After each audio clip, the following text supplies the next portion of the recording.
Welcome back to Exploring Whiskeys. I'm Eric. I'm Kevin, and today we're going to sample a whiskey we know very little about. That's what it's going to come down to. This is a very old St. Nick release. This is the Ancient Cask Curia Bourbon. And I don't know if you're actually going to be able to find it. I've only seen it in the wild at one store. Of very old St. Nick, or this one in particular? Just very old St. Nick, period. Okay. And Yeah. they had 2 different bottles at Grapevine. Okay. And then I've seen an Instagram post at Barrels and Brews. Okay. Yeah. That's it. Yeah. Only 2 places. One, it's a very rare bottle to find anyways, the very old St. Nick. They also do Rare Perfection and what was the bee, the bunny or buny or whatever it is. They have another one that they do as well. That's all out of Preservation Distillery. I want to say that's right. Yeah, that was the sign on the Preservation Yep. Distillery. Yep. Okay. They're based out of Bardstown. They've been around since 86, which I think is actually on here. And they have always sourced. They have always looked for the honey barrels and blended for big, bold flavors and all that kind of stuff. This bottle is brand new. Was this the one that they said was like June? Yes. I was surprised, given what it cost to buy these bottles, that this was one that was just... Yeah. So we bought this at the KY Bourbon Festival. And on the very first night, the bourbon in the air, we were able to sample this. As many times as we wanted. Yeah. We went back, sampled this. We sampled the Rare Perfection and whatever the other one was. Everything they had. Yeah, basically. They're very good whiskeys all the way across the board. This one in particular, they said it's a very small release. They're selling it here. They're probably not taking it to any other festivals. So it's going to be a very local to Bardstown liquor stores. So if you found this, congratulations. What was the one we went to? Oh, Toddy's? Toddy's liquor store in Bardstown? Yeah, they might have it, but they're going to charge you like 3 times. So that was a little overpriced on there. But we've got a lot of product in the place and boxes on the floor. Yeah, they did have a lot of stuff all over the place. And this wax is not going to... There it goes. All right. So we'll take the... if you could, big old... No, sorry. Swipe that thumbs up, that like down the bottom for a bottle open. Brand new. Brand new, fresh crack. Very Good cool. sound. Yeah. I like natural cork and the noise that it makes. The artificial cork gets a little more squeaky. You sound like the lady from Makers. She was big on the natural cork. Was she? She wanted the screw top. Oh, she preferred the screw top. Yeah. If it wasn't for marketing, she'd have a screw top because the whiskey would stay better. It's got a good nose. I mean, the long and short, we don't know anything. I don't have an age statement. I don't know where it's sourced from. It says distilled in Kentucky, Tennessee, and Indiana. So this is a blend of 3 states, various bourbons. There's just no information. Their website is not clickable. You can click to the very old St. Nick. That's it. And you got a picture of, and some like words of why they've been doing what they're doing. Nothing is, like, you can't get into any detail. Everything is, I don't know, hush hush, I guess. It was a popular little booth. Yeah, there were a lot of people rolling through that one. All 3 days. Well, 4, I guess. 4 days. 4 days. 97.2 proof. So pretty solid. Almost hitting that 100. I'll have to come back to it. I'm getting a little caramel and almost a little peanut. Peanut, huh? It's still like a really faint peanut note. Now I'm getting a little more brown sugar. I get the peanut on the palate. Yeah. A lot of sweet notes. Yeah. A little, is that ethanol burn or is that rye spice that's coming through? There's a little bit of a spice that hits like the top of your palate, and then it's all sweet across, like the coating, the oil on the tongue. It's all sweet. It's a nice nose, but it's kind of light. Like there's not a lot of body to the nose. A little caramel vanilla. Yeah. Definitely the caramel. Not quite getting vanilla. That burn you're talking about, for me, I'm getting more proof than rye. Okay. Yeah, it's not spice, but I was just like, wow, that comes through as like, I don't know. There's an aggressive note in there, but yeah, on the second pull, I got less spice and more of the Ethanol. Yeah, the ethanol impact. My tongue is still a little bit burning. Yeah, and then now I'm getting a nice hug. I got a warmth coming down through the chest. I haven't had that yet. I'm still dealing with The back of the burn. There's a touch of a peanut note. It's not strong, but there's just a little hint. Creek No, Booker's nothing like peanut. that.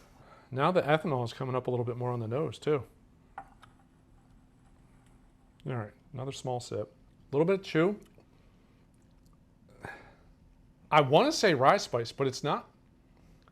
There's like a spicy or an ethanol anesthetizing. Is that the right word? Like a chloroseptic, like that, how it makes your mouth kind of tingle. It's that. That's Okay. what I get that feeling from it. So I'm going to say it's the alcohol. All right. Almost 100. I think water is appropriate.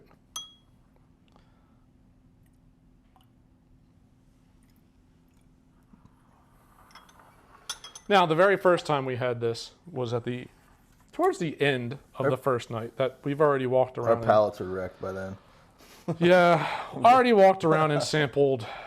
I would guess in the 30 to 40 range. Well, Thursday's the night to go because it's one price and you get to go. One price and just walk up to booths. Not everybody's there. Not every 80%? 80, 85% are there, but not everybody was there. But you could just walk up and sample kind of whatever they got, which was really nice. But you went back the next day and it was 2 tickets. Yeah. And you give you 5. Right. Those is lighter. It's lighter. The ethanol came down. Still kind of caramel with a little bit of a peanut note. Was it caramel chew? Like a Charleston Chew or whatever it's called? Yeah, with the cream in it? Yeah. Yeah. The vanilla. I'm not getting the vanilla. Not really. Not a material change. I still get that spice and it all in the top of my palate. It's not as hot. It's not as hot. It's not as tingly. I don't even know. But that's kind of the mouthfeel that I get. It's tingly. It's not as sweet as I remember. I remember it being a little bit sweeter. It's still sweet. Don't get me wrong. It's very sweet. A little bit of a brown sugar kind of note, like the dark brown sugar molasses type note in there. Yeah, there you go. I'm trying to figure this aftertaste out. And It's the molasses, like dark brown sugar note. That's what I'm getting off that. But it's not overly sweet. It's just got a sweet note to it. It's a very nice bottle. I'd hate to make a cocktail with it, but I would. No. Manhattan. Yeah, that'd be good. With the kind of that spice. Yeah, yeah. That's probably it.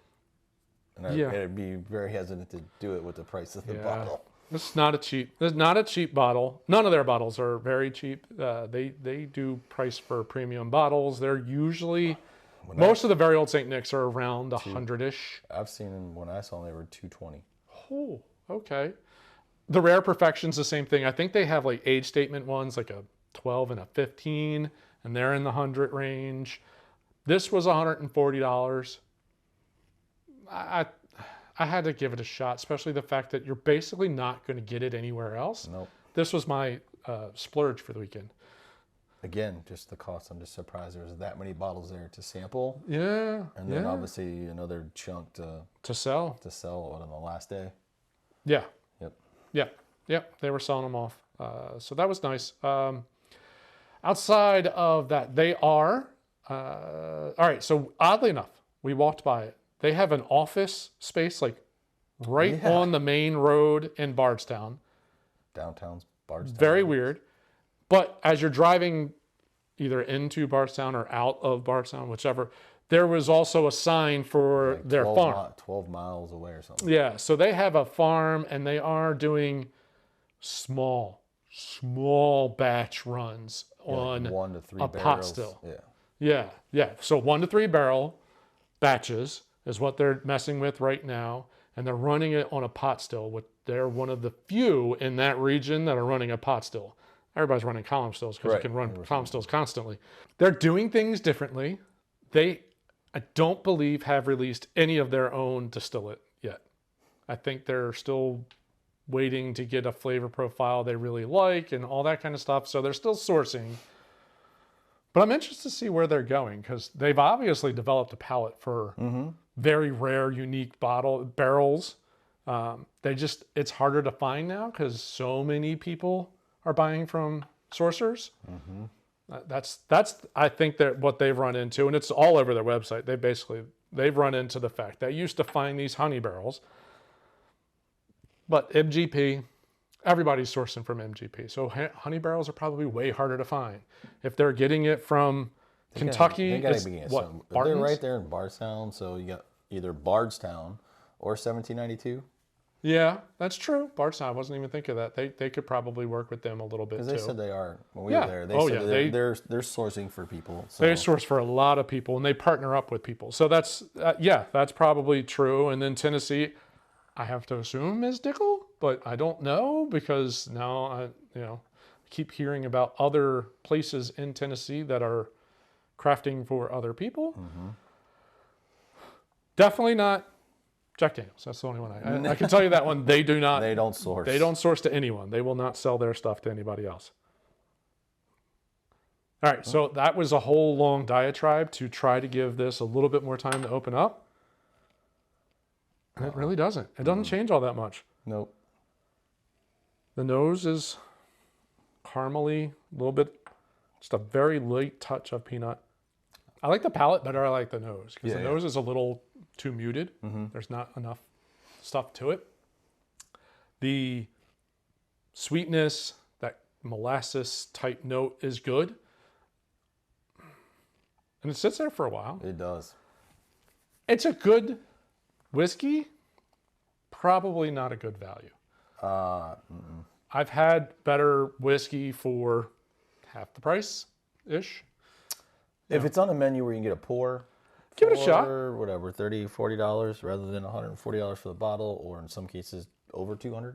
Right. It's probably worth trying. Yeah. That way you know you like it, and then if you do come across one in the wild, then pull the trigger. Then pull the trigger and get it then. But they're proud of their stuff based on the way they price it. Yeah. Yep. They value it, but it's very limited. I think every run they do is just very limited. So that's really what it comes down to. It's a supply demand play, I guess. Okay. Anyway. Good palate. Yeah. Good palate. Nose could be a little bit better. Just not worth the. Probably not worth a $140. No, not a good value. Well, anxious to see what else they come out with though. Yeah, I'm gonna keep an eye out because their Rare Perfection rye was actually pretty solid. Yeah, I had really enjoyed their rye, which is the Rare Perfection. So, but I would anticipate more coming out if they're only doing 1 to 3 barrel batches. Yeah, there should be some interesting stuff coming out. Very. Yeah, 1 to 3 barrels. So what do you get? About 150 to 200 bottles per barrel, something along those lines. So it's going to be a 300 to 500 bottle release at a time. That'll be really interesting and probably very unique from release to release. I'm curious what their reach is on a distribution though. If it's really just kind of Ohio, Kentucky, Indiana. That'd be my guess. Tennessee. Come down to here a little bit. Yeah. That'd be my guess. Well, we might look out. Yeah. Yeah, we'll definitely keep an eye out. I know that. So, well, we enjoyed talking to the guys there. Yeah. At the festival. It was a good conversation. They're a good crew. I'm glad they told us that it was basically that's the only place you can get it. Yeah. And not hoping to track it down at a liquor store when we got home. Yeah, that was the primary reason we pulled I pulled the trigger was you weren't finding this. You weren't finding this. I'm like, all right, I'll buy the unique bottle. Hope you guys enjoyed this review. Again, there's not a whole lot out there on these guys. No. So wish we had more. Hard to find information. It's pretty sparse out there. Well, we hope you enjoyed the review. If you did, can you hit that swipe button or the like button at the bottom of the screen? While you're down there, if you're new to the channel, subscribe. Hit the bell icon, get notified every time we put out a new episode. And let us know if you've tried any other things from preservation, any other very old St. Nick's or the Rare Perfection, or whatever the other one is that I can't think of the name of off the top of my head. Anyway, yeah, let us know. Love to hear from you. Thanks for watching. See you on the next episode. Cheers. Cheers.